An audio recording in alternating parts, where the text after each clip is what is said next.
I want to bring up Red Auerbach for a Hmm. second. Hmm. Um, is he not the greatest GM and coach of any sport?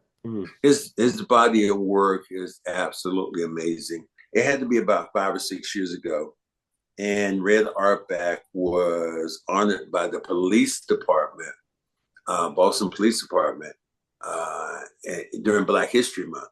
And people just went in an uproar. Oh my God, how could he do that? You know, and then they finally came to me and they asked me a question about it. So, how do you feel about Red Auerbach being, honored during Black History Month? I said, it's not called Black People's Month. It's called Black History Month. Hmm. And Black History Month is about moving the lines. Red Auerbach had the first Black player. Red Auerbach had the first starting five of guys who were of color. Red Auerbach had the first Black coach, Bill Russell. So he moved the color line. And that's something that people will never even talk about. Forget about the championships he won.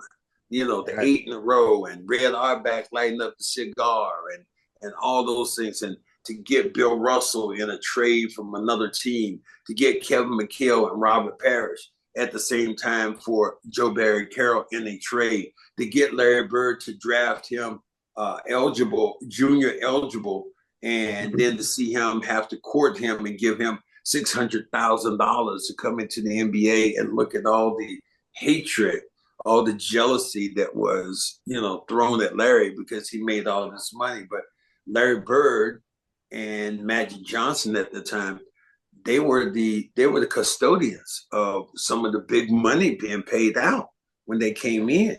And they improved the salary cap, and to the point now you look at the salary caps for some of these teams and some of the players, and Wow. hell, the Boston Celtics during my era, we had Larry Bird, Kevin McHale, Cedric Maxwell, Robert Parrish, Dennis Johnson, Nate Archer, all these guys. That team was bought for $13 million. The team right now, Wick just sold part of the Celtic team for $6 billion. Six Ridiculous. billion with a B. The monies have changed. The personalities have changed. The personas have changed. The game has gotten bigger, and I don't know if any of us would want to play. And I told Jason Tatum this. I said, I never want to be you. Hmm.